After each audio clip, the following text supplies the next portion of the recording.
Gunpowder, Treason and Plot.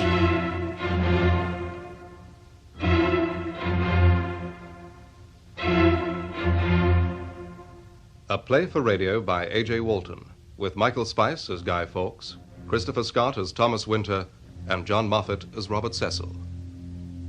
Gunpowder, Treason and Plot.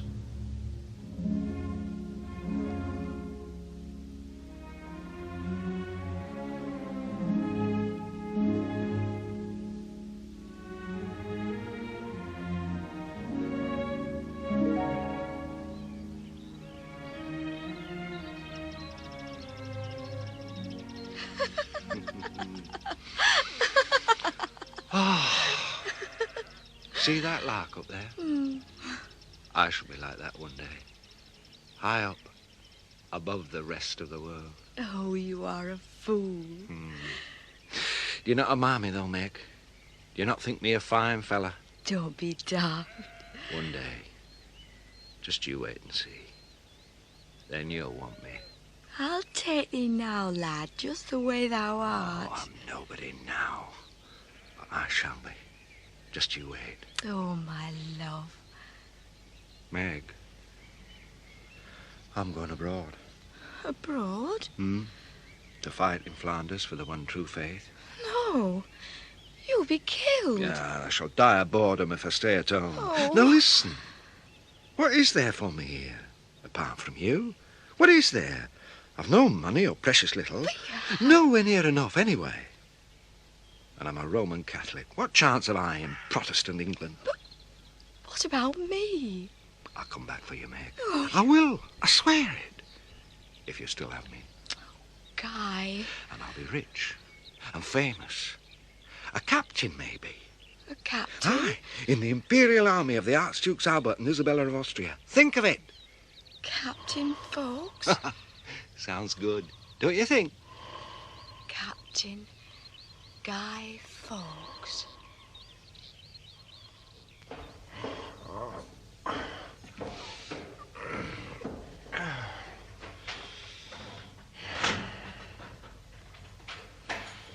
All right, come on. Stir thyself, Master Fawkes or Johnson, or whatever thy name is today. Beelzebub himself, I shouldn't wonder. What? Still asleep, my little papist? Still asleep? What time is it? What time is it, he says. For all the world like some great lord is summoned to his breakfast. Thy word, but you're a cool customer for a keeper of the hellfire. A cool customer, no mistake. What time is it, indeed? No time for dreams, I'll tell you that. Now, come on. I'll be standing round here all day. There's work to be done. And you've got a visitor. All right, damn you, I'm coming. Damn me, he says. Oh, no, it'll not be me as is damned. I'm just an honest, simple jailer and a faithful servant of His Majesty the King. And may God be praised for saving him from the likes of you. So says I, and so says the whole of London with me. They're still talking, are they? They're still ringing their bells. Oh, the bells is stopped, but the talk goes on. There, wherever you turn, there's but one sole topic of conversation. You and your devilish designs. Oh, no such commotion there's been since the great Sir Walter himself was finally brought to account for his crimes. And here you are, neighbours together. They're as wicked a pair as ever lodged under one good roof. But tell me, Master Johnson Fawkes, tell me, as knows how to keep a secret, they say the old Fox himself did have a hand in it. They say Watt himself was chiefest instigator in the old conspiracy. Now, is there any truth in that? Tell me, come on. And if there was, I'd be as great a fool for telling you as you be for believing it. Oh, all right. Only ask, no harm in that. I dare say there'll be harm enough when they come to pulling up your secrets. Then you'll blab and glad to do it. So you say now. So they all say, till they're introduced to Mistress Stretchbones. Then the bravado leaves them quick enough. Oh, no, I've seen it. She has a way of drawing out the truth, milady Stretchbones. A fine way, and no mistake. Save your boasting, Master Jailer, for those with cause to fear it. My conscience is clear. As God's my witness, I've done no harm to no man. No harm, he says. That's a right one. You can tell that to Sir Robert Crookbank, me friend. They do say he likes a good laugh. Cecil? Here? And waiting. So pull on your boots and quick about it, for they do also say waiting does not improve his temper. Cecil, you say? Cecil, I say, and Cecil I mean. You know the one, Earl of Salisbury and Lord High Treasurer to the King's Privy Council. He's another man with a lot of names. You two should get on well together. Ah, Fawkes, my dear fellow. Well, come and sit down, won't you? And how do I find you today? Oh, well enough, thank you, my lord. Well enough? Oh, come. I know Sir William here does not exactly find guests knocking at his door. Yet, all the same, I hope you have no charge against his hospitality. No, thank you, my lord. I have almost everything I need. Quite so. There will be necessarily some privations to endure. We would not want to excite suspicion and loose comment, would we now? Sure you understand. Lord. Unfortunately, not even Sir William's men are entirely above the occasional indiscretion, especially when strong drink has freed their tongues. Is that not so, Sir William? Regrettably so, my lord. There is something I would mention. Yes? The gentleman who was here yesterday. Oh, no gentleman, Fawkes. Our excellent Attorney General is now Sir Edward Cook, a Knight of the Realm. Do you have some reason to dispute his treatment of you? No, not exactly. It's... Well, my lord, he just seemed... A little harsh? Well... Oh, that is just his way. You mustn't mind it. If he's apt, how shall I say, to be sometimes overzealous in the execution of his duties, it is a fault we must count to the common good. After all, it is to him we look, is it not, to quarry out all heretics and foul traitors to the crown? And each of us has his particular part to play in this present enterprise. Yes, my lord, of course, but he seemed, I don't know, almost to believe my part in this. Well, of course he believes it. Think you that he could properly do his job if he did not? No, my lord, I suppose not. Oh, but you are hurt, man. Huh? Oh, 'tis nothing, my lord, a scratch merely. A matter of zeal again, my lord. One of our yeomen, I regret to say, being much angered at the prisoner upon his arrival here on Tuesday morning, thrust out at him with his halberd, catching him a slight nick upon the wrist. Ah, yes, the strength of popular opinion against our Catholic conspirators is even more vigorous than I could have hoped for. It is indeed the most pleasing element in the whole affair. Not too vigorous, I hope, my lord. I should fear for my safety otherwise. Why, Fawkes, you did not think that they would love you for your pains? As to your safety, well, I'm sure you have no need to doubt it while you are in Sir William's care. Indeed, no, my lord. Oh, and as to that care, you will be pleased to hear that shortly you are to share it with a friend of yours. Oh? Master Wintour will be joining you. Tomorrow, is it not? Tomorrow morning, Master Thomas my lord. Wintour? Or his brother? Thomas. Brother Robert, regrettably, is still at large. And Percy, Catesby, the others? Oh, they met, I'm sorry to say, with a slight accident. Another case of excessive zeal. Accident? But now to work, Master Fawkes. You must earn your keep, after all. Now, I have here your 5th confession, in which you name the Jesuits Garnet and Gerard as prime movers in the treason, together with Owen, the Archduke's intelligencer, with whom you met in Flanders. Yes, you wish me to copy it out as before? No. No, this one I think must be presented as a somewhat more painful extraction. After all, you are hardly likely to have given such revealing information of your own free will. No, of course. Just my signature, then. Please. As Fawkes, my lord, or Johnson? Oh, come. We've already established you as Fawkes 2 days ago, have we not? We can hardly have you become Johnson again. That would seem most strange. Yes, forgive me, my lord. I confess I'm somewhat confused at present. Quite understandable in the circumstances. But there is no need for you to trouble yourself with matters which are my discharge. Your signature is all that we require for the time being. Oh, and if you could perhaps effect it so that it might seem to come from one whose hand is somewhat unsteady. Unsteady, my lord? Yes, from such forms of persuasion as are commonly expected to have been employed in cases of this kind. Oh, as though you mean I've been tortured. Yeah, well, for example. Let me see. Perhaps, my lord, the prisoner should practice first upon another piece of paper, lest he should spoil the document. Quite so, Sir William. Yes, an excellent suggestion. Do you have such a piece of paper? Yes, I shall bring it directly.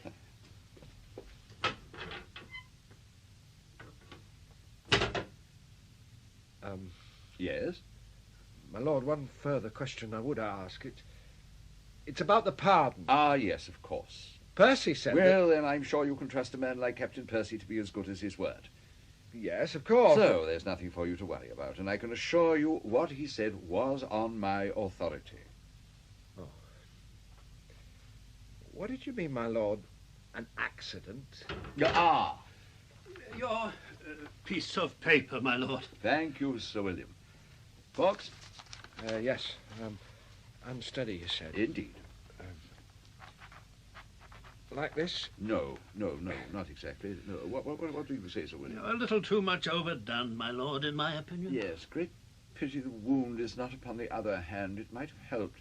You couldn't, I suppose, use your left hand, could you? I could try.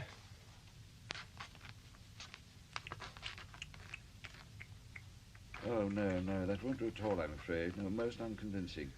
Child of 4 could manage it better. I'm sorry, my lord, but Yes, I'm sorry too, Fawkes, I truly am. I only hope that you will realize that this was quite unavoidable. Sir William? My lord, just spread your hand out on the table, like so. Huh? That's it.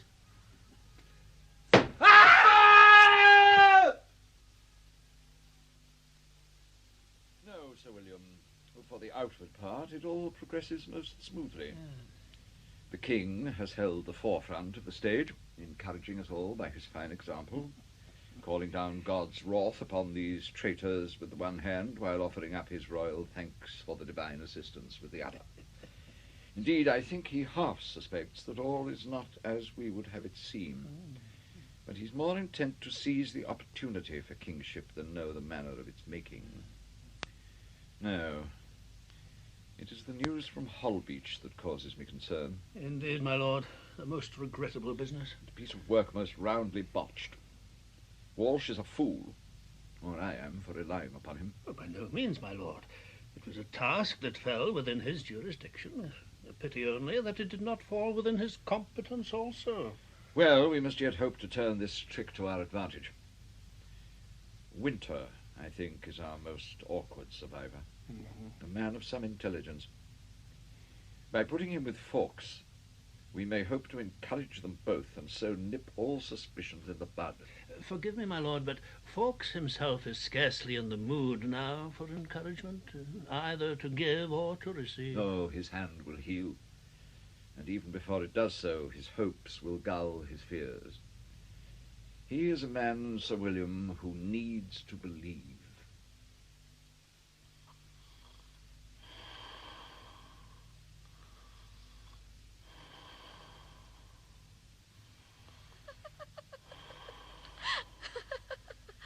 Oh, Guy. Do you not think me a fine fella? A fine fella? A fine fella? A captain in the Imperial Army of the Archdukes Albert and Isabella, fighting in Flanders for the one true faith.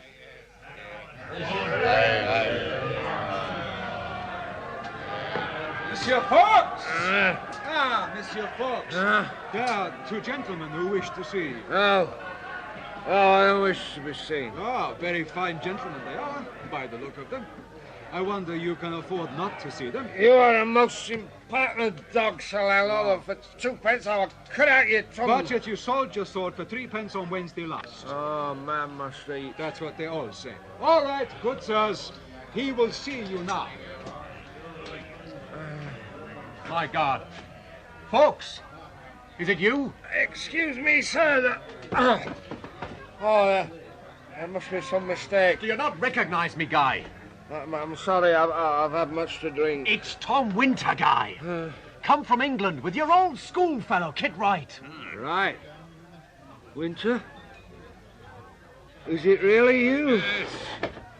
It's really us. Landlord, 3 large jugs of your best ale, if you please. Your friend, Monsieur Fawkes, has not yet paid for his last drinks, and nor many more besides. The pox on you, landlord. Will you never leave me be with your ceaseless crime of money? I shall pay for everything owed you, landlord. You are a true gentleman, sir, which is a rare thing hereabouts in these wicked times. Be seated, sir, and take your ease. Franz!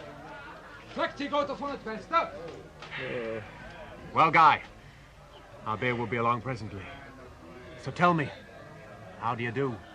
You look a little changed from when I saw you last. Changed? faith, were I to take an oath upon it, I would swear I sat across the table from Guy Fawkes' ghost.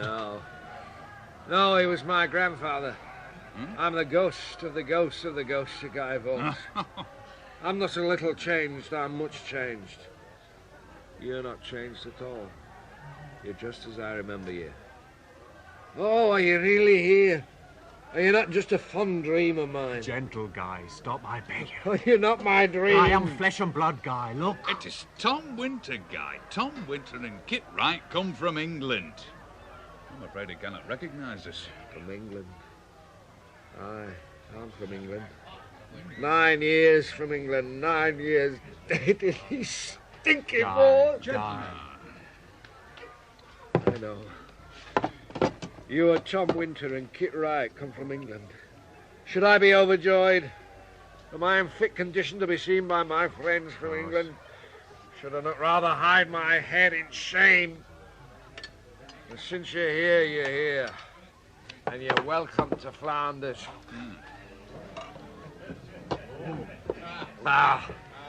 What news from gentle England, huh? A king sits on the throne in England now. A king? Oh, when I left England, she was a virgin queen. But she then sprouted beard and codpiece to call herself a king, huh? She sprouts only maggots, Guy, having passed away very early on the 3rd Friday in March, with never a word to say who should come after. But a new monarch was soon found by the royal councillors, who were very afraid of having nobody to counsel.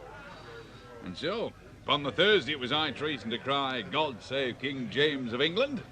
And upon the Friday, high treason not to cry so. And what manner of man is this new king? Oh, most royal, having already been a king, but also Scotch, having been king in a most wild and barbarous land somewhat to the north. I've not clapped eyes upon him myself, but they do say he has a large tongue, slobbering lips and weak legs. However, his new people did receive him most royally, lining the road by which he came, cheering, clapping their hands, calling out all manner of blessings upon him and his family. In every town he came to on the way, the church bells were rung, poetic welcomes were declaimed, school children threw flowers in his path, and rich presents were showered upon him by the loyal citizens. And how did the king return these kindnesses? Oh, with equal prodigality. Throughout his whole coming into England, which was very long, as he dallied everywhere at noble houses to hawk and hunt, which is said to be his chiefest pleasure, he made many knights. So many, indeed, there was scarce a person knelt at his feet without, he said, Arise, Sir Dick! Arise, Sir Harry! Until at last some wit made up this joke, which travelled so fast that for a while it was on the lips of everybody. It's two friends are talking. Look yonder, says the first. Unless I'm mistaken, there walks a gentleman. No, replies the second. I think he's but a knight. Oh, that's a good joke, my friend. Indeed, I'm most wonderfully uplifted to see you both. Be the better strength to this happy reunion. So, Guy, you have not found the fortune you hoped for. Quite the reverse. I fear I found my utter ruin. Not so hasty, Guy. Is it hasty after 9 years? No, my friend. If you stay here for only 9 days, you'll wish yourself home again. After 9 months, you'll begin to wonder how much longer you can last. And after 9 years, you'll know that you must stay here till you die. Indeed, after 9 years of this, death cannot come too soon. Is the fighting so terrible? Oh, the fighting is dull and stupid. There are no dashing cavalry charges, no dazzling sword play. Just rank upon rank of musketry and cannon ranged against each other. And the only alteration is that in the one campaign you recapture the fortress you lost in the last campaign. And in the next you lose it again. Neither side is strong enough to defeat the other, and so the fighting must go on forever. When a man can accept the fighting after a while, there's even a chance that he might find that sweet release. No.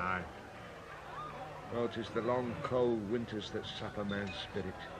Then there is no fighting, so we're not paid. No food and clothing for us, and no dry shelter to lay our heads down. Many men go over to the other side in the winter for promises of food and money which never come. So that both sides have become indistinguishable from one another, with Protestant and Catholic fighting side by side against Catholic and Protestant. It's no longer possible to tell where a man's true sympathies lie, if he has any still. Few men give much thought to God, Thomas, when their bellies are empty and their bodies damp and cold. What would you say to the chance of leaving all this behind for a little while? Oh, I should say amen with all my heart, even if it were only for one short hour. It would be for several months, in fact. Huh? Spent journeying in Spain. Spain? And if you perform the task well, there is hope that you will find that permanent release you so desire, not in death, but in a safe return to England. Oh, good Thomas, for such a dream as that, I'd gladly die 100 deaths. Well, listen closely then, for the time is short and the matter urgent.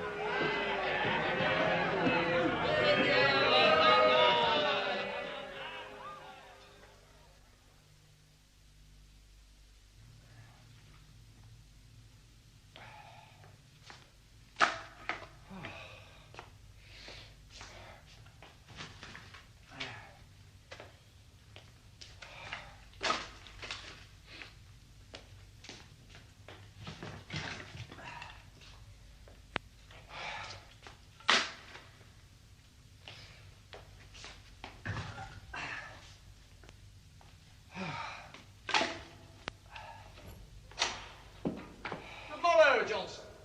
Ah, it's you. Sorry to be so late. I was unavoidably detained. How goes the work? As you see, wood is now on top of the barrel.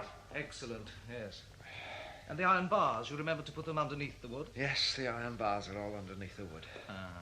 Upon my soul, what a commotion it would make, huh? What would make? All this, if that were really gunpowder in those barrels. Aye, but it's not, is it? Well, of course it's not. We don't want anything to go amiss. Nothing but a barge load of Lambeth soil.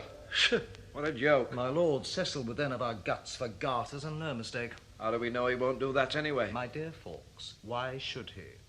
When we have done our service to the state, we shall be smuggled out to safety and a rich retirement, our pockets heavy with the fruits of our endeavour. For myself, I shall have a brace of Paris whores upon my first night, depend upon it. And what will you do with your share, Master Johnson? I shall spend it when I have it in my hand, if I ever do. Why, Fawkes, do not be so glum. Your spirit should be uplifted with your hopes and expectations. You are a king's man now, or Master Secretary Cecil's, which is much the same thing. What's wrong? 3,000 billets of wood's what's wrong. And half a ton of iron. Rowing back and forth across the river is what's wrong. Till my arms are on fire and my head spinning. Fetching 36 barrels of earth, one satchelful at a time. Sleeping down here, what's wrong? In the stinking damp because you can't be bothered to go back to the Strand and you want the bed and I get the straw that came out of the hen house.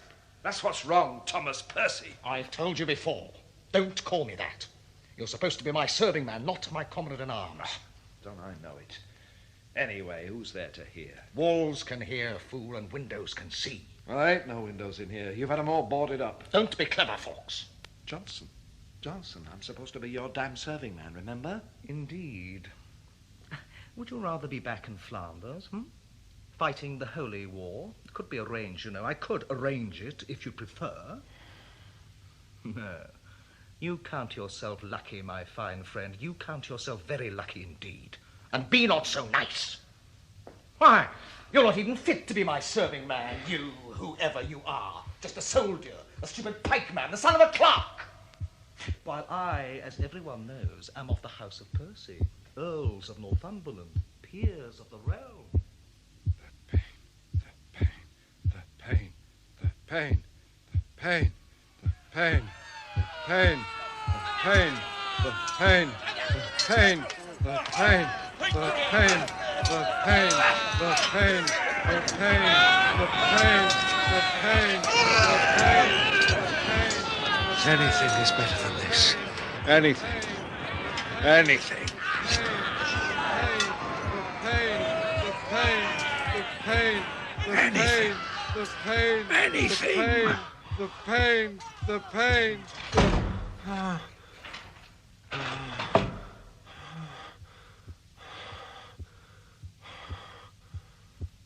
You are a fool.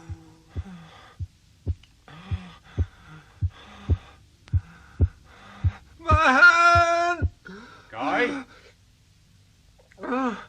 Is it you? My hand. Are you hurt? What? Guy, it's me. Thomas. It's Tom Winter, Guy. Tom Winter? Oh, Guy. I'm glad to see you. I was just dreaming of you. Were you? And here you are. Oh, is it you? Is it really you? Yes, it's really me. Oh. Thank God. What have you done to your hand? Oh, it's nothing. It's an accident, but you're badly hurt. No. It's only a musket ball lodged within my shoulder a short while. It is mending now. Oh, so what happened? Oh, Guy, I wish I knew. The rebellion? The rebellion. The great, glorious, ridiculous rebellion. Oh, Tom. It wasn't supposed to be successful. It wasn't supposed to be a bloody shambles either. A shambles? Aye. What happened? It was at Hull Beach. Stephen Littleton's house. Aye.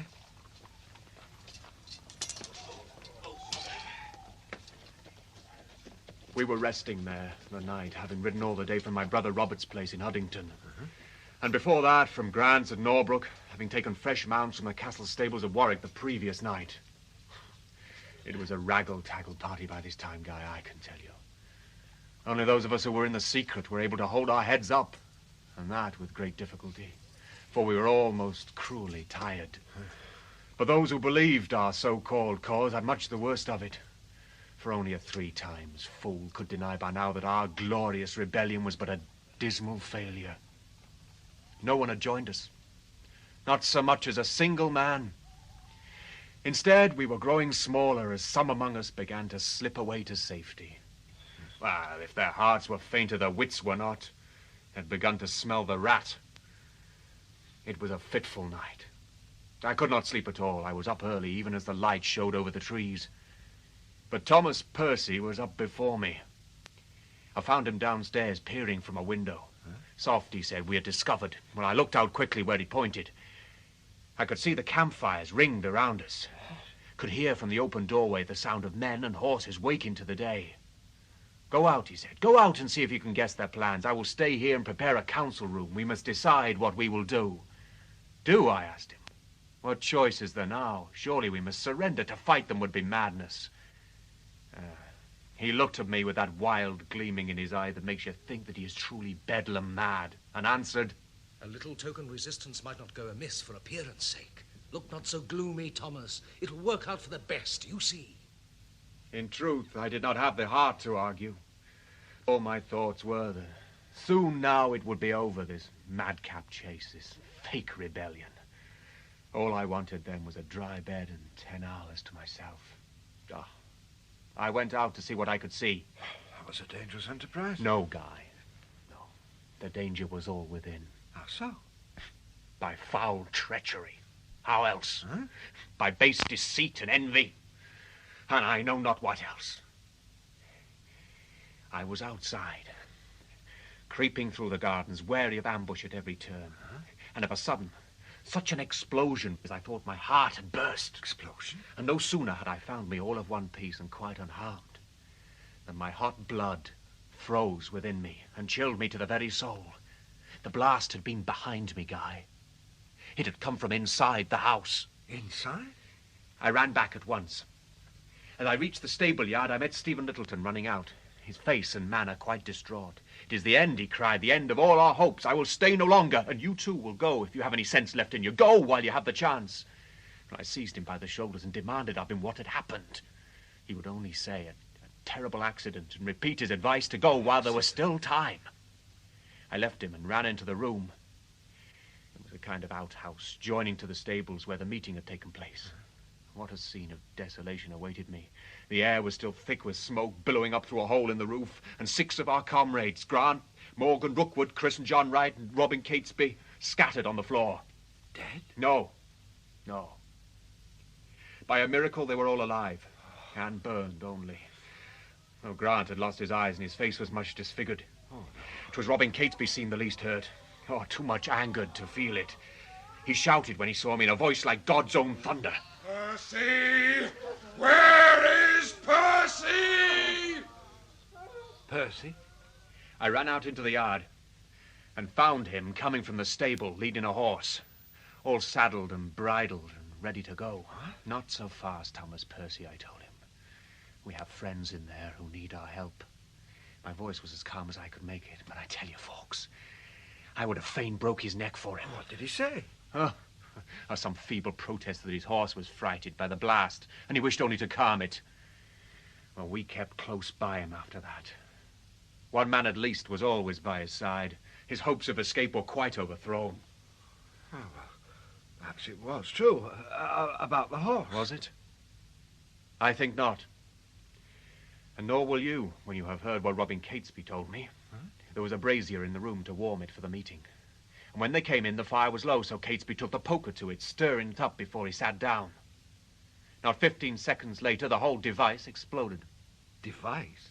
There was powder underneath the fire, concealed in a barrel on which it stood. 2 bags of it, Guy. 15-pound bags. A few hot cinders falling through from Catesby's raking took hold and set it off. I found one of the bags afterwards outside in the yard, blown clear through the roof. It was damp, and that was the miracle. If it had gone off as it was surely meant to, it would have killed them all. But who? Why? As to the why, we can only guess and fear. But for the who, I will ask you this. Who placed the fire there? And who alone had not yet joined them in the room? Percy? Percy. But why? He could have made his escape without first murdering the rest. What did he have to fear from them? Not he, Guy, but he who pulled his strings. Eh? Aye. And all our strings. He has everything to fear from those who live to tell the tale. Oh, no. No, Tom, I can't believe it. Without his traitors, he can have no trial. And without a trial, he'll have much less a fame to crown his labours. Without a trial and an execution. No, Tom. The king's mercy will prevail. We were promised. So we were. And so, too, were Percy, Catesby and the Wrights. Aye. Now hear what fell to them. 'Twas already afternoon when we decided at last to give ourselves up. Sheriff Walsh's men were all around the house. Some 200 or 300 of them, it seemed. But they made no move against us. We thought they'd merely come to take us into custody. We thought they were only waiting for our quiet surrender. We stepped outside, but softly, so as not to cause alarm. All was still and quiet. Catesby was first, with Percy held close by him, for he did not trust him even now. Next, Chris Wright. Myself, John Grant, still blinded, on Rookwood's arm, and John Wright, last of all. And every man of us naked of all arms, shirt-sleeved, even in the shivering air, to plainly show we meant no harm. And suddenly... Over here! Shoulder. Oh, God, no! I fell back against the corner of the house. I saw them all go down. John Wright first, great blood pumping from his chest. Chris next, his head half blown away. Then Rookwood hit Ida 4 or 5 times, spinning like a marionette. And John Grant also wounded. Catesby, holding out his golden crucifix in one hand and Percy tight in the other, called for them to hold the fire. For God's sake! No! The one bullet took them both together. Dead? Aye. Dead. And John and Chris Wright, too. Chris. Grant and Rookwood were still alive when last I saw them. I don't know. It's a mistake. It must have been. And Percy's booby trap also a mistake? And think on this also. Who put him up to it? Holding out, no doubt, the certain promise of his own escape. Think you that Cecil would fail to give most careful orders if he had wanted Percy taken unharmed? No. No, surely it is better for Cecil without both Percy and Catesby. They will like to talk too much. But if we give no cause for offence, give no cause neither for him not to keep his word. And have you had his word? But Percy said, like those before us in the Raleigh plot, Cobham, Gray, Markham, reprieved upon the scaffold. Percy swore it. And what price Thomas Percy's swearing now? Aye, but we could show a few holes in the story, could we not? Oh, God. All that so-called powder, for one thing, kept in that cellar 6 months or more, so close to the river. Why, I've slept in that cellar, Tom. The damp runs down the walls. Real powder would have been ruined in a week. And then, the lack of secrecy. 24 people passing through that courtyard every day. The keeper and the porter living right beside it. How could we have hoped to hide our preparations? Aye, and then there's the matter of these confessions they keep concocting. The contradictions one to another, you'll see. Why, they can't even decide if I was taken in the cellar itself or from Percy's room above it. And Wade's men, waiting in a boat to bring me here. Ready and waiting, Tom, for what was meant to be a great surprise. Oh, have no fear, we can do some talking too. And be dispatched like Catesby and Percy for our pains? No, Tom, they mean us no harm, I'm sure of it. Huh? And your hand? Ah, that was necessary. They must make it look good. Ah, yes, but how good? As good as a trial? Oh, certainly. As good as a conviction, no doubt, having gone so far. And a sentence? How can they stop at that? And then, best of all... Tom, Catholic martyrs are no use to Cecil. Dead Catholics are only martyrs in the eyes of live ones. And you know there are not so many of those as Lord Salisbury would have us all imagine. And soon there will be even less, now there is this new excuse to hunt them down. There will be such hatred stirred up that only Catholic blood will satisfy. But not ours. We're no prize for Cecil. Digby, Rookwood, your brother Robert, yes, the big esquires. Not little men like us. And were Lords Grey and Cobham little men? Sir Griffin Markham and Sir Walter Raleigh? No, Guy. 'Tis not the little men who taste a king's mercy. And what say our loyal subjects today? Your Majesty, what they were saying yesterday and what they will say tomorrow. That to divine the plot from such scant evidence is evidence truly of your own divinity. But this is parlous blasphemy. Divine, my Lord Suffolk, by nature of our royal blood and lineage, but no divinity. We are but a king. And such a king, your Majesty, as we have never seen the like within these isles. Aye, and in no other country neither. Thou hast risen above us like the sun, ending our dark night with thy powerful rays, warming our hearts and thoughts with thy beneficent wisdom, uniting all differences, leading us boldly forward to increased prosperity and might, whom none can gainsay. Good Worcester, your ever most excellent sauce to the meat of kingly cares. But I fear your too rich words may overmuch inflate me, causing me to fart out such conceits as were not fitting to the dignity of kings. Oh, thank you, all most true and faithful bearers. And look where comes the brightest of you, ever apt unto the moment, our excellent Earl of Salisbury. How now, my little beagle? Most gracious, magnificent, and all-encompassing Majesty. Take care. I feel a sudden flatuosity coming on. Your Majesty? Delightful. 'Tis but a jest we were having before you arrived. Do not concern yourself. Tell us rather, what news of our horrid traitors today? Your Majesty, most excellent news. The manner of their foul conspiracy appears more clearly at each examination, together with the names of those who are most closely implicated. The matter could not progress more smoothly, I do assure you. Not even if you had contrived the thing yourself, eh?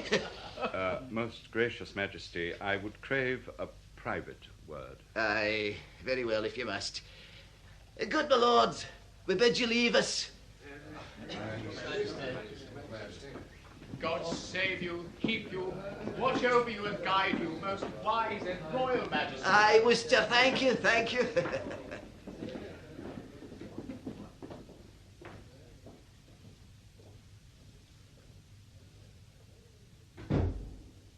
Well? Forgive me, Your Majesty. Majesty, but is it really necessary for the boy to remain? Steenie? Why, Parrot, are you so jealous of our company you would wish to banish poor Steenie also?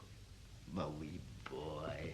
A beautiful wee man. Your Majesty. Tell me though, Salisbury, he is beautiful, is he not? Your Majesty. Is he not? Yes, Your Majesty. Yes, Your Majesty. And I will tell you this. Such beauty is but skin deep, the merest coating only for a mind so dull that nothing but blind loyalty knows its place there. Is that not so, Steenie? My liege? You wouldn't blab our secrets, boy, would you? Blab, my liege? You see? And who would he blab them to? Being always by my side. Tell me that, Parrot. In truth, Your Majesty, I cannot. So then, proceed with your business. Thank you, Your Majesty.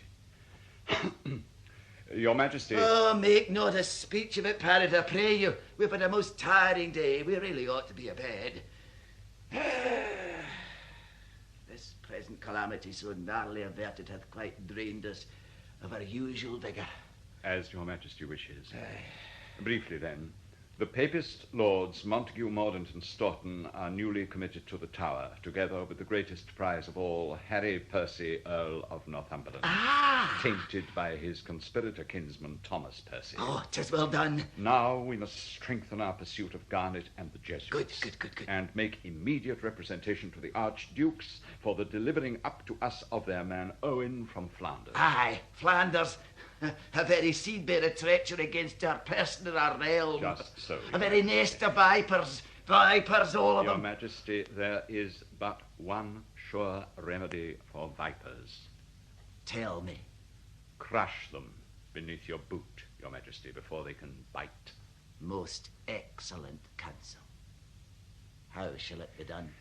Those who work from without to undermine Your Majesty, to disrupt the people, sowing discord and dissatisfaction, stirring up greed, envy, and malice one to another, such as we have seen in this present treason, this senseless act of violence, this devilish conspiracy. These men without need those within who are pliant to their commands, those who owe allegiance elsewhere. The Papists. The Papists, my lord, exactly. We must move against them at home as we work against them abroad, and we must do it now, while the iron is hot, lest we appear milkish and weak-stomached. Never. Lest we seem by our inaction to allow their continued opposition to your authority. No. Your Majesty, you must be strong. Gird up your mighty loins to brace yourself against the foe. The security of the realm depends upon it, upon you alone. Be godlike in the dispensation of your wrath. Reach out your hand against your enemies, strike them down, and make them as the dust beneath your feet. Only you can do this, my lord. Only you.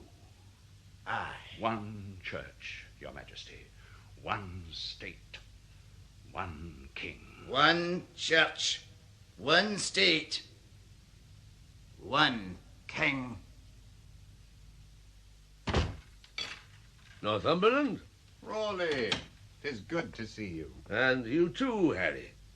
I would say welcome to my latest home, except that you would not agree, perhaps. Indeed, Walter. I had thought when next we met, 'twould be upon your release rather than my detainment. That would, I fear, have been a long wait. Rather must we smile upon the chance that brings us two together once more. I do, Walter. Besides, 'tis not so bad in here. I have most of my creature comforts, as you see. Even Bess and the children are allowed to visit me from time to time. And in between those times, much time for thought. You must regret your liberty a great deal. In truth, Harry, I long for the open country, and the sea most of all. However, I am permitted to walk a little outdoors. And when the wind is easterly, I can smell the sea upon it. Indeed, Walter, your walking has become quite famous, appearing as you do, I hear, upon a high wall, where crowds may see you from the street. Do they? I had not noticed.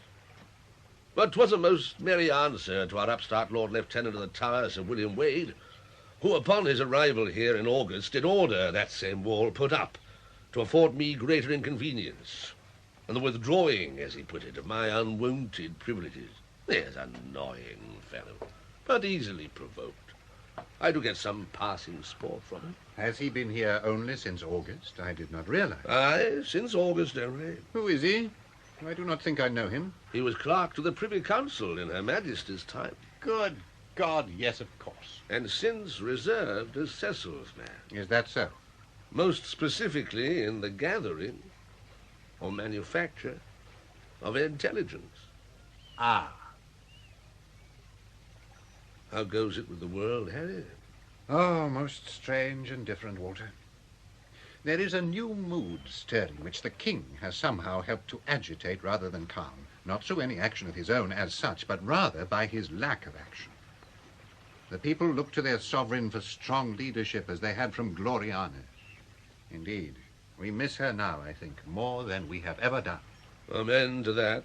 And I fear me, James of Scotland has not the wisdom nor the greatness to match such leadership. No. Yet will he ape it if he can. And there is one most apt to teach him. Cecil, you mean? Why else do you think you are here? Well, I don't know, Walter. For the life of me. I'm told that my supposed kinsman, Thomas Percy, was in some way caught up in this late rebellion, but I fail to see... Harry, forgive me. But was he or not a relative of yours? Thomas Percy? No, not really. Well, maybe, I don't know. He called himself my uncle's bastard. It wasn't very easy to prove, one way or the other. I see. But, good God, Walter, you don't think... He called himself your kinsman. He visited your house, yes? Yes.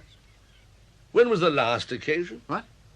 Oh, it must have been about the beginning of the month, just before this whole thing was discovered. How soon before? The day before, as a matter of fact. Then 'twas done deliberately, Harry. You may depend upon it. Ah, that's preposterous. I'm not even a Catholic, nor ever have been. Think you that actual guilt has anything to do with it? Think you that I was guilty? Good, Walter, Taken no, in the self-same snare these 2 years hence, tarred with a false brush, placed in hirelings' hands by envious Cecil, and now, you too, good Northumberland. In God's name, Walter. Think you they mean to keep me here? Oh, Harry, wake up, man. 'Tis Robert Cecil rules this country now. Well, then. Yet, 'tis a poor thing when we cannot distinguish friends from enemies. It is the price of modern politics, Harry. If the people want strong leadership... And is it strong leadership to fabricate an entire conspiracy? Strong enough, I fear. No, Walter, 'twill never be believed. Are you so sure? A plot to carry off a king so recently enthroned? Methinks 'twill be believed quite well enough. But to cast my cousin Thomas and his friends in such a villainous role is quite absurd. They are wild young men, no doubt, a little headstrong, a trifle reckless. But to conceive of such a horrible crime... It makes no difference, Harry. They will be painted in such bold colors, not even their own mothers will recognize them. You are right, of course. Come, look. From over here, you can see the window where 2 of them are kept. Really? Indeed. One of them can often be seen there looking out. Always the same one? As far as I can tell, these eyes are not as young as they were. I see him. Yes. There he is. Can you recognize him? No, I don't think I know him. It's hard to be sure. No matter. The whole world will know him soon enough. Poor devil. Come away from that window, Guy, for God's sake. It does no harm. It will not give you freedom to gaze upon it. Breathe the air fresh off the river. When the wind is in the right direction, you can even smell the sea. For my part, I would forget it. Forget it all exists. Besides, Sir Walter is due upon the wall about this hour. How do you know in here what hour it is? Where the shadow What falls does it from the matter angle anyway? of that buttress is the most perfect sundial. When it reaches the far side of that archway over there, it is about midday. But there is no sun today. There might be. What, in the middle of December? There might be. Man, you're a dreamer. Might even wave to me again. Guy, I've told you, Raleigh does not wave to the likes of you. 'Tis a movement he has, as if to brush away flies. In the middle of December? No, Guy, not real flies. Oh, imagine, though. A man like that, waving to Guy Fawkes. 'Tis a movement common among courtiers and the highly born. I often used to think, you know, when I was a lad, Oh, to be like Walter Raleigh, famous and all. Well, you got your wish. Much good may it do you. We're not famous, Tom, not like that. No, not like that. Aye. But Raleigh was nothing once, when first he came to London. 30, 40 years ago. Times have changed, Guy. They have no need of heroes now. They hunt them down instead. You mean like Father Garnet? Like Father Garnet and all his gentle band. What was he like? I never met him. As gentle, godly, devout a man as ever you could hope to know. A true Christian, a man of peace. Yeah, not much peace for him now. 20 years, Guy. 20 years in this country. And never more than 3 or 4 nights in the same bed. Perhaps he will escape again. Perhaps. A good man, you say? As good a man as ever walked this earth. Then God will protect him. It was his goodness was his own undoing. His faith and trust in men like us. Like us? Catesby involved him in the plot, Guy. He told the whole thing in confession to one of Garnet's priests, which he could not refuse, and which he, then himself, confessed to Father Garnet, who should have told what he knew, but could not for the vow of secrecy. And so they will say he harboured the treason, and he cannot deny it. Oh, that's just like Catesby. There was a man eaten up with his own ambition. And were we not also with ours? But Catesby was dangerous. And did he not make us dangerous too? Us? Yes, Guy. You with your lantern and your powder train were every bit as dangerous as robbing Catesby with his false confession. With 36 barrels of earth, dangerous to whom? To honest men, such as we are not. Turn it which way you choose. We did only as we were instructed to do. To what end, man? Did you never stop to consider that? Did you? Many times, Guy. Many times. But only when it was already too late. We had no choice, Tom. There was no other way if we wanted to advance ourselves. Some service to the state, it was the only way. Same for everybody. Either you're for it or against it. There is no choice. No choice? Aye. How well I remember.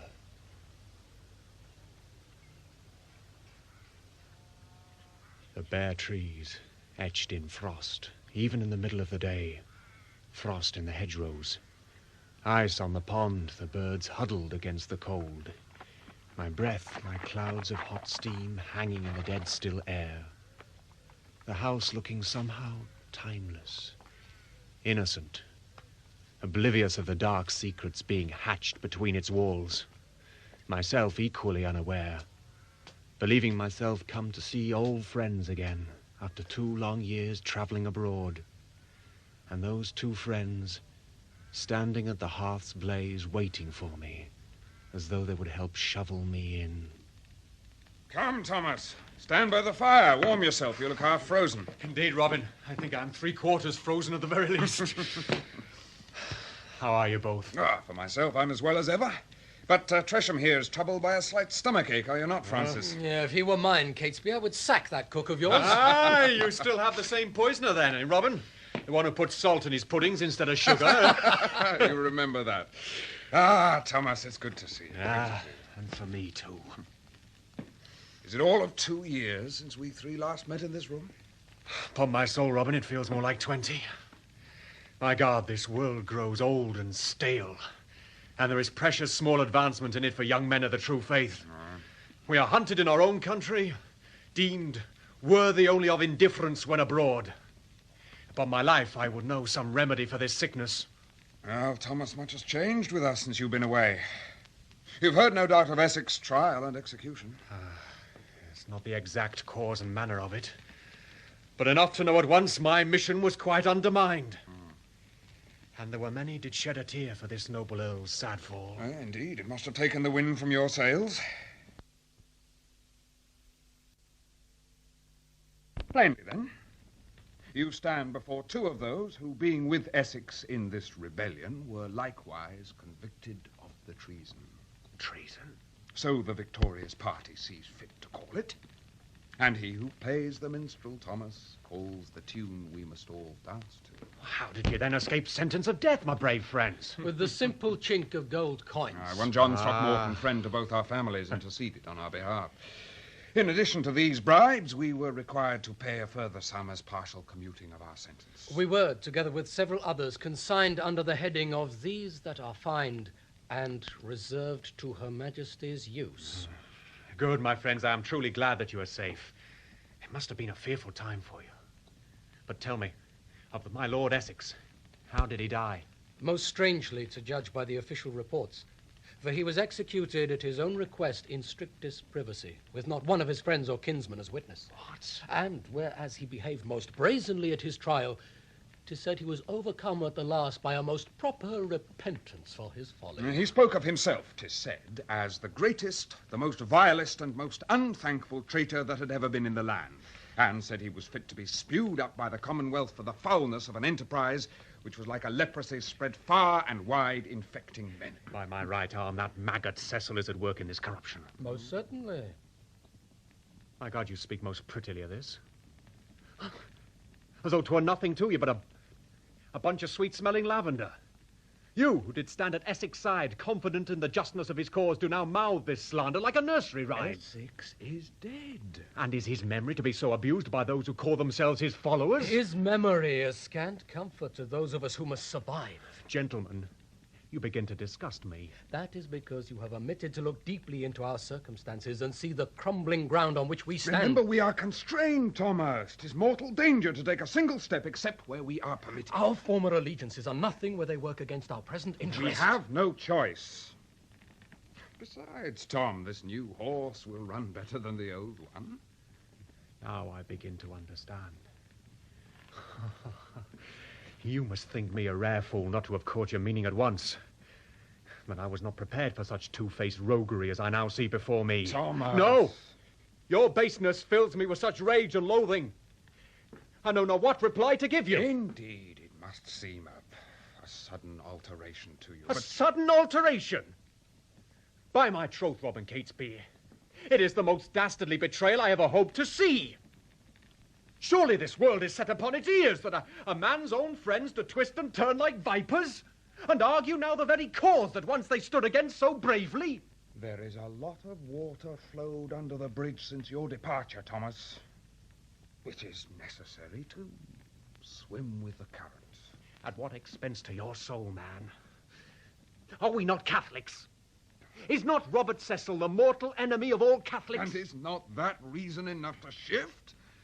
Are you so fond of Popish ceremony that you would trade your life for it? What a man holds in the secret depths of his heart, none can gainsay, not even Cecil. As to appearance, you have never scrupled to seem a true Protestant. Nor have I ever openly betrayed my faith. 'Tis no betrayal. More nearly a constant state of vigilance. A careful watching of the chiefest enemies of the state. Do not fence with words, Francis. Call yourselves spies, for that is what you have become. That is too crude a word, Thomas. The times are grown more subtle, and the victorious statesman has the need of greater and more intricate stratagems than the general on the battlefield. Statecraft is a hidden war, Thomas. And he who would win that war must have prior knowledge of his enemy's intentions. Must, in some cases, be able to predict or even engender his very actions. Dispute it how you will. It is plain that I endanger my own safety by staying 1 minute longer in your company, so I bid you good day and Hold goodbye. your ground, Wintour! You may go to the devil if you wish, but not until you have heard us out. It is our desire to include you as one of our number, Thomas, rather than as one of our enemies.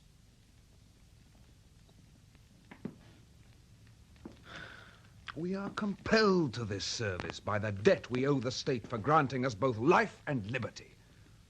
Our lives would be quite worthless if we did refuse. But your life is in no lesser peril if you turn your back now. And this is not merely the best chance you will ever have to make a name for yourself. It is without doubt the last chance. You have spoken yourself of your disappointment in the harsh ways of the modern world.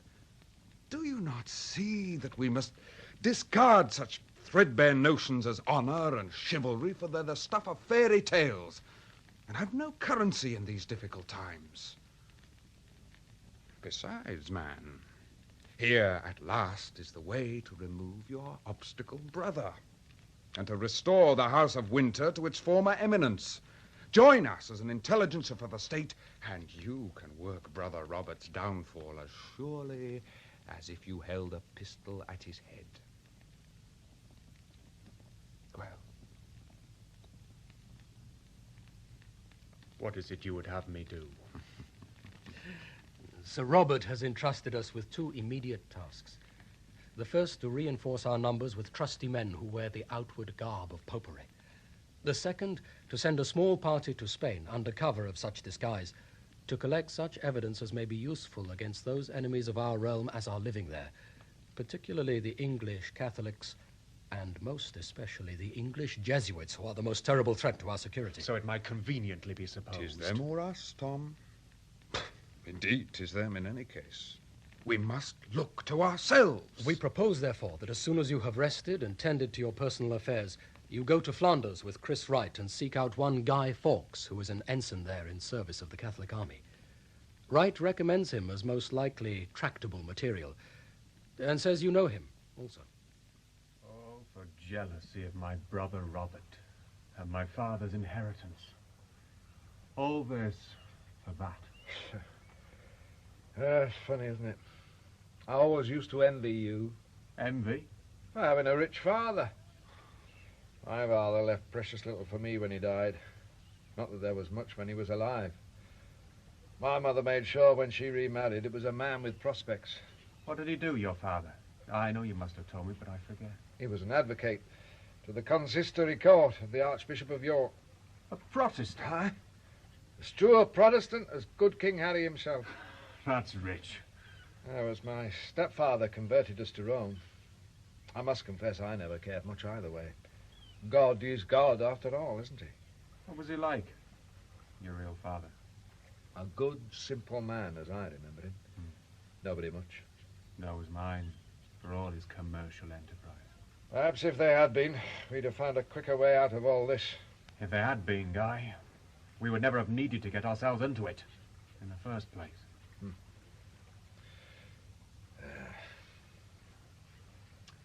How's your shoulder? It hurts. How is your hand? It hurts. We brought all this upon ourselves, you know. We are truly responsible. No, Tom. We are victims only. Victims? You know what I mean.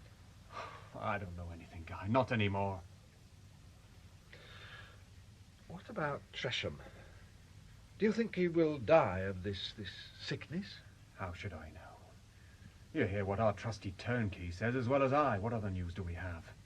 He gets hourly worser, day after day. I swear, I never heard a man so able to go on getting worse and not die. Exactly. Well, supposing he's not ill at all. Supposing it's just a stratagem to cover his escape. And suppose it is not? But it might be. You have to admit it might be. What if it is? Do you suppose we shall all be falling ill? And all be smuggled out to freedom? Until there are no traitors left to stand trial? But they have others more highly prized than us. Rookwood, Digby, Grant, your brother Robert. Men who were never given promise of escape. Men who joined the plot thinking it was real. They're the traitors. They were tricked into it. Not told the full story till it was too late to turn round. Lured and trapped by you and me. I trapped nobody. In Spain? I was in Spain in ignorance. I was tricked myself. I know. And it was I who tricked you. Oh, it wasn't your fault. You, and my own brother, and my true friends. And Garnet and his priest I helped there too, seeming the gentle follower, the true believer. Oh, God. Forgive me, for truly I do deserve to die. Oh, now you're talking daft. Hey, look. What? It's Sir Walter. Quite a crowd has gathered. I wonder if they'll look this way.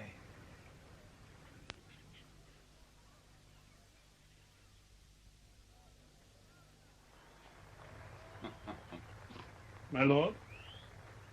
Oh, nothing, Sir William.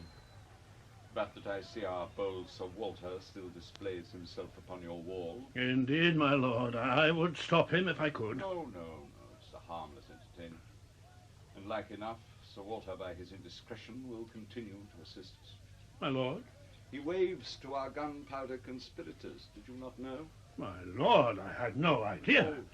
Oh, Sir William, You should be better informed. The man's insolence is insupportable. Why, I shall... Calm yourself, Sir William. It does no harm.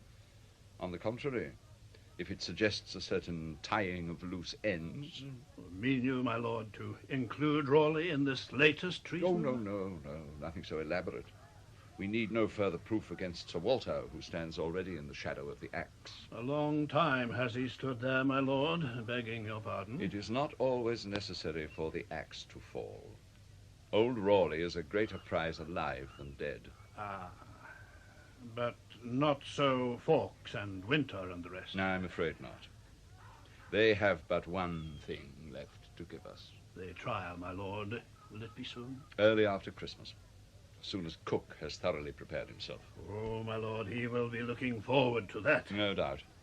He has some lost ground to recover since Raleigh got the better of him. But I don't doubt that he will find this easier meat to chew. I almost pity those poor devils when our Attorney General gets his teeth into them. He will tear them apart. Indeed he will, Sir William. Indeed he will. It appeareth to your lordships and the rest of this most honourable assembly that these are the greatest treasons that ever were plotted in England concerning the greatest king that ever was of England.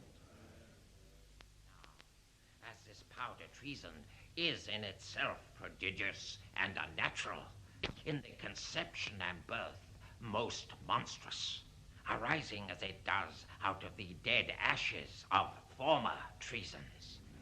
For it had 3 roots, all planted and watered by Jesuits and English Roman Catholics. The first root in England, the second in Flanders, the third in Spain. So that the principal offenders are the seducing Jesuits, men that use the reverence of religion, yea, even the most sacred and blessed name of Jesus, as a mantle to cover their impiety, blasphemy, and treason.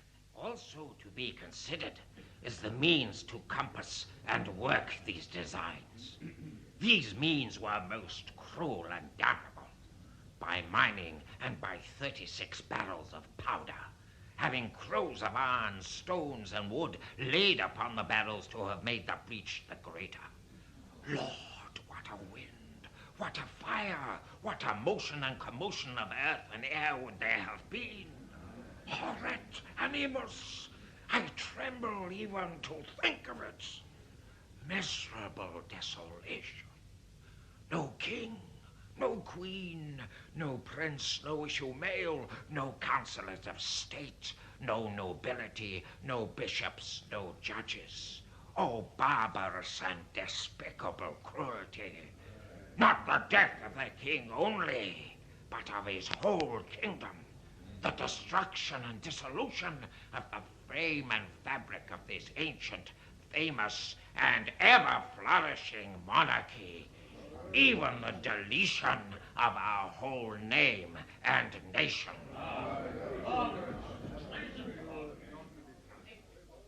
Prisoners at the bar, do you have anything to say before I pass sentence on you? Guy Fawkes. No, my lord. Only that I am truly sorry for my offence, and I ask your forgiveness. Forgiveness is not from the law, but from God. I advise you to pray to him. Next, Robert Wintour. My lord, I am truly sorry for my offence, and I beg you see my wife and children do not suffer for it. I will take my punishment as best I can, but do not punish them also. My lord, Thomas Wintour. I would speak some words, my lord, on my brother's behalf. Young man, you do well to wait your turn. However, you may continue. Thank you, my lord. I wanted to say, my lords, that Robert Wintour's offence is truly my own. He was not in this thing at all, except at my persuasion. God knows, if I could die 2 deaths and thereby save him... Master Wintour, you do neither your brother's nor your own cause any good at all by taking the name of the Lord thy God in vain. This may be apposite in Roman circles, but I assure you it is not the way we do things in the English church. Next. Therefore, from the admirable clemency and moderation of the king, The conclusion shall be, in that howsoever these traitors have exceeded all others their predecessors in mischief, yet neither will the king exceed the usual punishment of law, nor invent any new torture or torment for them, but is graciously pleased to afford them as well an ordinary course of trial as an ordinary punishment, much inferior to the offence. You shall be led from hence to the place whence you came, there to remain until the day of execution, and from thence you shall be drawn on a hurdle through the open streets to the place of execution, there to be hanged by the neck and cut down alive, and your body shall be opened, your heart and bowels plucked out, and your privy members cut off and thrown into the fire before your eyes. Then your head to be stricken off from your body, and your body shall be divided into 4 quarters, to be disposed of at the king's pleasure. And may God have mercy on your souls.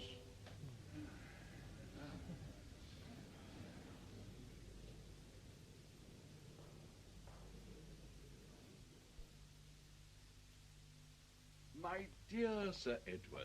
My lord. Congratulations on an excellent performance. Thank you, my lord. Really quite mercurial. Indeed, I fancy you surpassed even yourself today. Well done, and thank you. I am only glad, my lord, to have captured your approval. Ah, not only mine, Sir Edward. The king himself. His Majesty.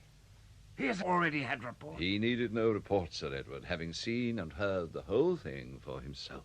He was here. Concealed behind a screen within a private gallery. He was most impressed. My lord, why did you not tell me in advance? I would have... What? Now, what more could any man have done? It's impossible, Sir Edward, to improve perfection. My lord, you are too kind. And now, if you will excuse me, my lord. Most pressing affairs of state, as always, but now especially, including, I fancy, some future candidates for your most excellent attention. Oh, my lord, I am ever the state's devoted servant. So are we all, Sir Edward. So are we all. My lord. Ah, Sir William, what news? My lord, the Jesuit is taken. What, Garnet? The same. Where? At Hinlip, as you suspected. Ah. Hunger and other inconveniences forced them at last to quit their little priest hole. By the account, a device most cunningly contrived. 8 days our men were searching for it. Who was it with him? His man Oldcorn, alias Hall. Bromley has taken them to Worcester for the time being. Then must we finish this day's business more swiftly than I had supposed. My lord? The executions must take place forthwith. What day is it today? Monday, my lord, the 27th of January. On Thursday, then, and Friday. 4 on each day. See to it, will you? My lord, it is not much time. Then you'd better waste no more of it, Sir William, had you? No, my lord. Right away, my lord. Thank you, my lord. Aye. Thank me, Sir William. You will no doubt enjoy the coming business. I would that I could share your appetite. Well, Guy, it's almost time. Aye. Tell me again. Oh, Thomas, for God's sake. Please. We mount the scaffold.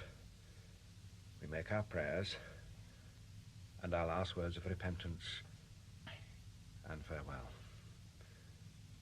We prepare ourselves to die. And then a messenger causes the sheriff to stay the executioner's hand. We're quietly told by him to withdraw indoors, where we receive due notice of the king's mercy and our reprieve. Just as it was for Cobham, Grey and Markham. Yes. Each man in his turn, one at a time. Yes. What if the messenger fails to reach the sheriff? What? What if he cannot penetrate the crowd? What if he is too late? No. No? No. He will be standing close to the sheriff from the start. Yes. It'd look awkward for the mouse.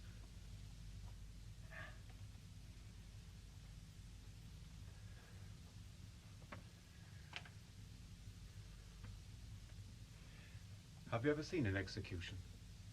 What? Have you ever seen a man die upon the scaffold? Some sheep thieves once in York. No. I mean the full traitor's death. No. I saw the priests die. When? In the Cobham Rowley plot. Clark and Watson, their names were. You saw it? At Winchester Castle. What were you doing in Winchester? I went there specially. Out of curiosity. I shouldn't like to see it. No?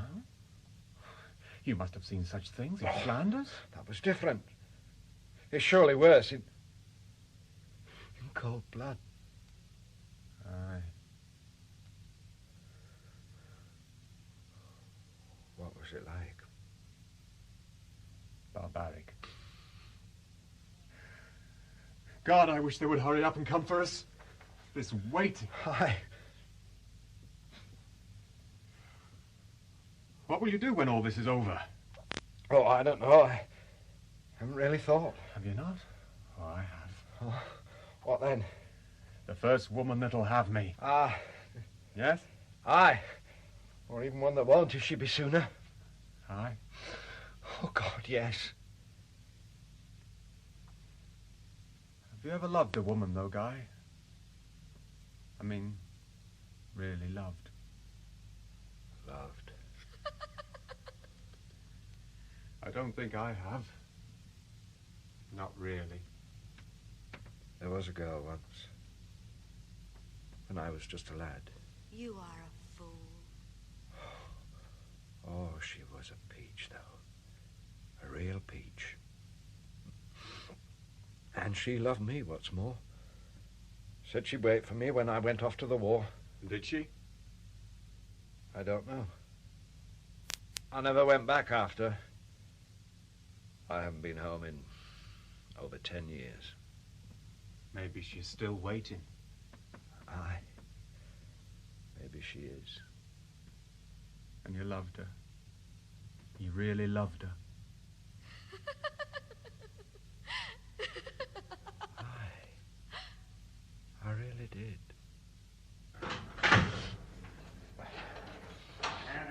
Now then, my masters, bestir yourselves. 'Tis time.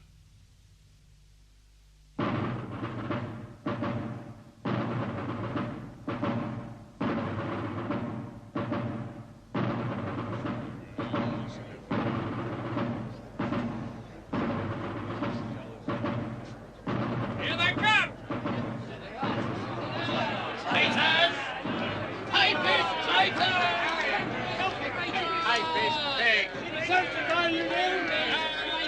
My brother. Where is my brother? Hold your tongue, traitor. My brother Robert. Get down upon the hurdle! Robert! Where is my brother Robert? Your fine brother was dispatched to his eternal damnation this time yesterday morning. Executed? Robert, no! Silence, I say! Do you hear that, Guy? I hear it, Tom. They've killed my brother. Courage, man. The mark of Cain is upon me. Hold your tongue, or I will make thee hold it. Guy, they will kill me. No, Tom, no.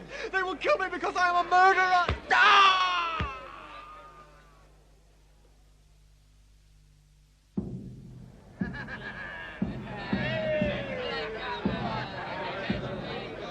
Thomas Wintour was first upon the scaffold.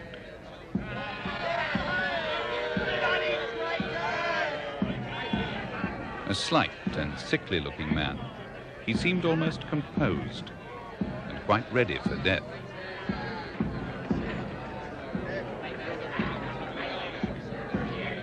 Stand bravely, Thomas. Show them you're not afraid. I, Thomas Wintour. Aye, speak up. I'm truly sorry for my offence. Fear no man. For no man is present here today, none but a pack of dogs. Scavengers. Jealous nobodies, taking some scrap of comfort from the misfortunes of others. Look at them. They make you sick, the common people, the herd, the mob. Aye, let them jeer and scream. Let them hate you, Tom. We shall have the last laugh here today. Thomas Wintour! Prepare to meet a traitor's death! Go bravely, Thomas. Seem as though about to die with no regret, no shame. As you put your foot upon the ladder, then will the sheriff cry out. Now. He'll cry out. Now. But go slowly, Tom. For God's sake, give him time. Why does he not cry out? Why does he not cry out before it's too late?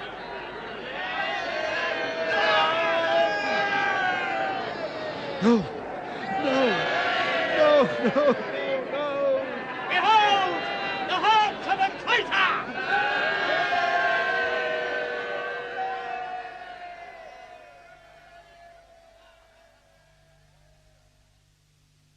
Next, after Winter, came Ambrose Rookwood. And then Keyes, Lord Mordaunt's man. So eager was he to make a quick end that he fairly leapt from the ladder, breaking the rope, so that he was quite conscious when they brought him to the block. Oh, oh, please, no, no. And his end was not as easy as it might have been.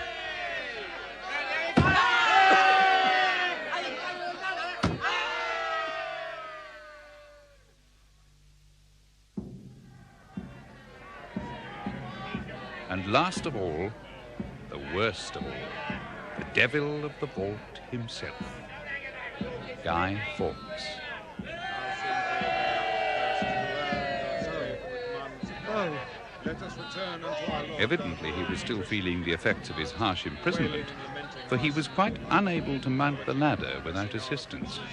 Seeking to bring forth worthy please, no, it's not meant. It's not meant. Go on, son. No use fighting it. Please. I'll give you a moment longer before I cut you down. I can't do any more. You don't understand. For God's sake, jump down. Not out like that other fool. No. Go on now. I can't wait any longer. They're going to do it. No. They really are going to do it. No.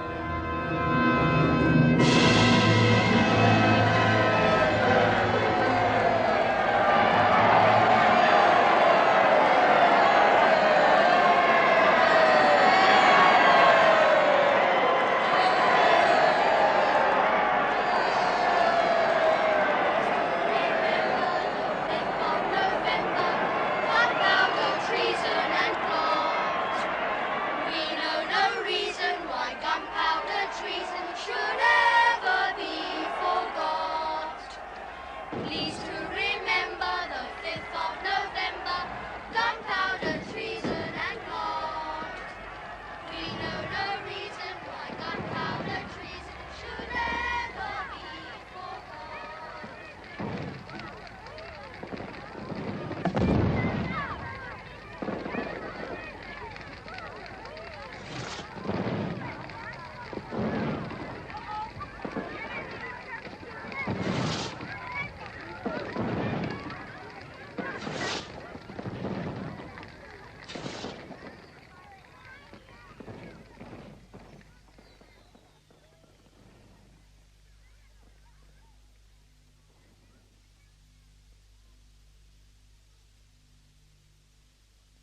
Michael Spice played Guy Fawkes in Gunpowder, Treason and Plot by A.J. Walton. Thomas Wintour was played by Christopher Scott and Robert Cecil by John Moffatt. King James I, Fraser Kerr, Sir William Waad, John Bott, Christopher Wright, Alexander John, and Francis Tresham, Haydn Wood. Walter Raleigh, Robert Lang, the Earl of Northumberland, Harvey Ashby, and Thomas Percy, Gordon Reed, who also played the executioner. Robin Catesby, Anthony Hyde, Suffolk, Peter Robert Scott, Worcester, Graham Faulkner, and Sir Edward Cook, Leslie Glazer. The jailer, Sean Probert, Meg, Rowena Roberts, the Flemish landlord, Chris Jenkinson, and Popham, John Church.